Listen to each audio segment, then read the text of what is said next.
Okay, so what I did was I just went back and restitched with the proper stitch length along the ladder or the coils of that folded back edge, and just as a reminder, this was stitched to just the seam allowance side of the sample. So what you then want to do is you want to open up your sample here, and whoops, I just pulled out my original seam here. I'm going to just pin that back into place. If yours did that, that's okay. What you can do is just like kind of pin right along where it was to hold that closed for the time being. Won't be too much longer. Okay, so you want to make sure that this seam is fairly flat, and I know that flat is like is a little impossible, it might seem, because we're working on a curved edge. But what we're going to do is we're kind of doing the same steps as we did as in the centered seam. We're going to baste one of these sides into place because we already have we've already done some additional stitching with the 2.5 length stitches to hold the zipper in place on the underlap side.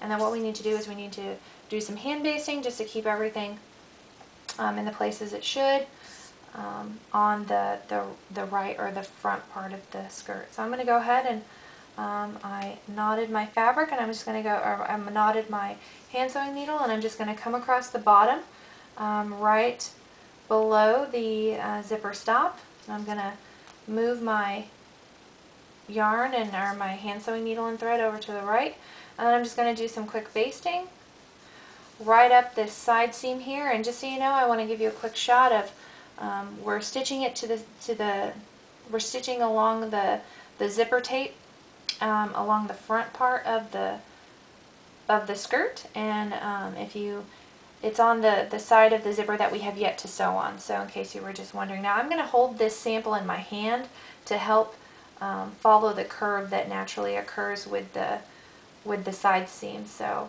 I would recommend that if you need some, if you're also kind of running into the problem where maybe as of I don't know, maybe like the top 4 inches of your skirt, if things just don't seem to be laying nicely while they're flat, go ahead and pick it up in your hand and help to follow that curve that naturally happens just because we have that curved seam there.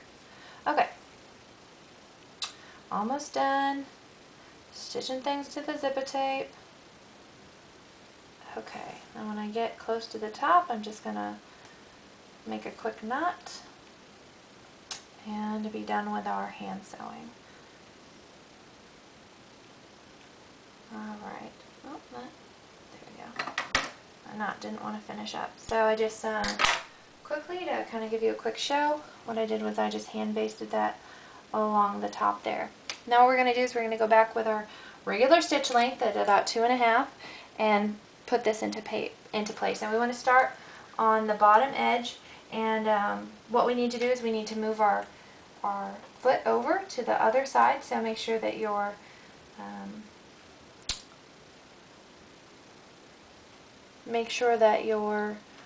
zipper foot is on the correct side. Now I'm just going to double check real quick. We're top stitching. We want to position the zipper foot to the right of the needle.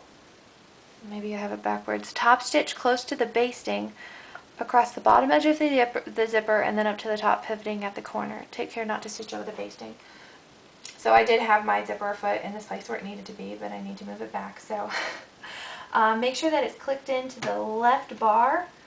I need to move this out of the way. Make sure that it's clipped into the left bar so that majority of your zipper foot is on the right to go ahead and start. And then again, we want to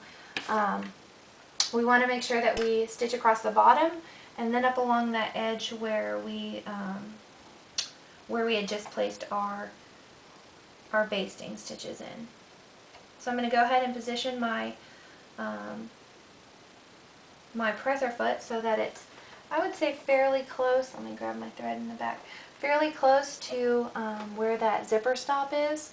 And then what I'm going to do is I'm just going to use my hand, I don't know if I pulled something through, use my balance wheel or my hand crank to just kind of advance this thread until I hit along that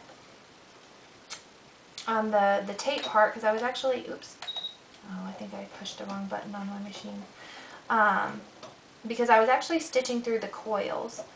And then when I kind of hit that end, I'm going to do a quick back stitch and then leave my needle down and flip it up. And then what we're doing is we want there to be an actual lap area that rests between, so we don't want to sew this stitch directly beside the zipper teeth. And so that's why we are putting the right side of our presser foot along the coil edge. And I actually need to go another stitch or so because it wasn't enough space when I went to go turn it. My zipper foot was along, it was like resting on the actual coils, and I could feel that it wasn't setting level. So one more stitch actually did it for me. And then what I'm going to do is I'm just going to stitch up along this this coil area. I wonder if I'm out of presser foot, or no, I'm not out of bobbin. I just don't know why this tail is kind of flying in the way. I was kind of nervous there. So I just kind of got in my way. Now, again, like I want to make sure that that shelf is riding over the coils, but it's on the right hand side.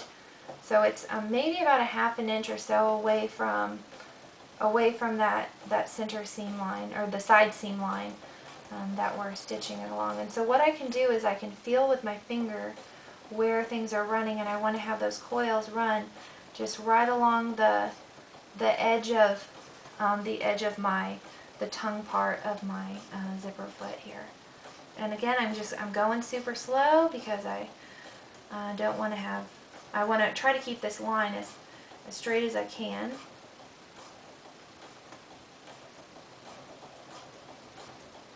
And I'm feeling with both of my fingers to make sure that everything is kind of running along the edges as it should. Whoops. Okay, now what I'm going to do, because I kind of ran into this problem last time, is I'm going to stop, and I'm going to stop here, and I'm going to lift up my needle and presser foot, and then I'm going to open up my seam and then come back in.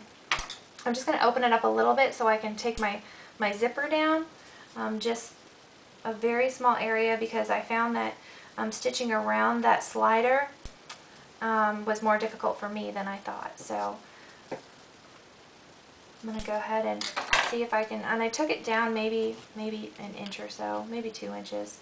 And then what I want to do is I want to make sure that everything, I'm just going to go ahead and open up everything a little bit farther, because I don't want there to be any pull when I get to that point. So I'm going to go ahead and open it up a little bit more, maybe have almost, whoops, oh man, do I have a thread caught in there. Hold the phone, I gotta come back in and snip this up. I didn't snip my bobbin thread, that's why I was like, what's going on? And I tell you, I said it before, that these thread tails want to get caught up in that zipper teeth and in those sliders all the time. So I'm going to go ahead and unslide that. I'm just going to slide it down. And then what I want to do is I want to come back up here where I had stopped and make sure that all of my seam allowance is pressed in, pressed towards the under, or the top of the zipper. So all this is my extra stuff, and I just want to make sure it's kind of like, it's tucked away down in there, so I can continue my top stitch. So I'm just going to put a couple pins right in there to hold it flat, and then what I can do, I want to make sure that it's consistent on the back side also.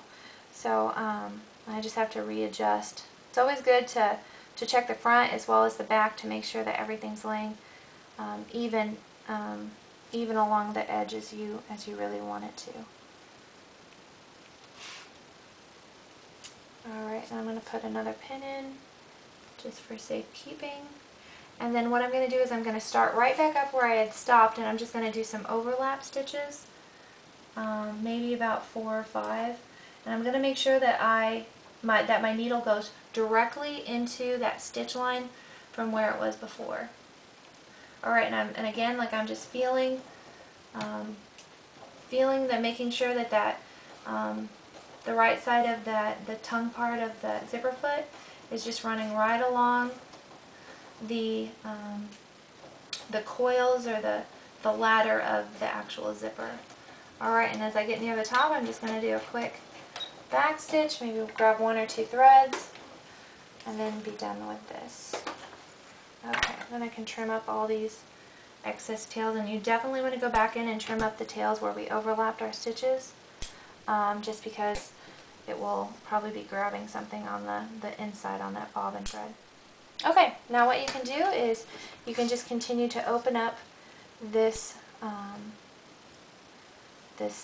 center seam, or the side seam here that kind of ran down the center of our zipper. Go ahead and open that up. Again, if you want to stop before you hit that the bottom stop, that's totally fine. And then you're also going to want to come back and clip out all of your basting stitches that you had put into place. So I'm going to give you a quick look, see how this lap zipper compares to another zipper. So where before our zipper was centered, but as we can zip it up here, this flap actually covers it. So and I would make sure that all these excess threads are out of here, and then give it a quick press, especially just running your iron right along the coils. You don't want to put your iron over the top of them because it might melt. But that's your lap zipper. I would clean it up, make sure everything's trimmed up, and then label it and put it in your binder.